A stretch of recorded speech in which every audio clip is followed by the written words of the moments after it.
জানি না কিসের কাজের চাপ, যারা অসুস্থ হচ্ছে তারা বলতে পারবে কাজের চাপের কথা। কাজের চাপ হলে রিলিজ করে দেওয়া দরকার তাদেরকে।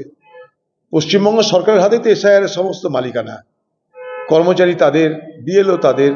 যে অসুস্থ হবে তাকে সরিয়ে দেয় দরকার, যে সহ্য করতে পারবে না তাকে সরিয়ে আরেক টাকাও দিয়ে দিলে হয়। যেমন বিএলএ 1, 2 আছে, সেরকম বিএলএ তেও আছে।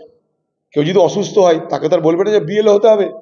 কেউ যদি অসুস্থতা বোধ করে, কেউ যদি না পারে, কারো যদি জ্বর আসে, জ্বালা আসে, তাহলে তাকে সেই বিএলওকে সরিয়ে দাও, সরিয়ে দিয়ে নতুন বিএলও দাও। রাজ্য সরকারের হাতে তো সবকিছু। রাজ্য সরকার যে অভিযোগটা করছে সেই অভিযোগের জন্য রাজ্য সরকার নিজে দায়ী। তুমি অসুস্থ লোককে দিচ্ছ কেন? তাজা তাজা লোককে দাও। তোমার যদি মনে হয় এখানে একদিকে মোদি স্যার, আরেকদিকে দিদি ম্যাডাম, এই দুজনের এসআরকে নিয়ে এই খেলা চলবে। ভোটার তালিকা সংসদে নিয়ে মোদি স্যার আর দিদি ম্যাডামের এই খেলা চলবে যতদিন পর্যন্ত না ভোট শেষ হবে। ততদিন পর্যন্ত কান ঝালাপালা হবে আমাদের, তারপরে থামবে সব।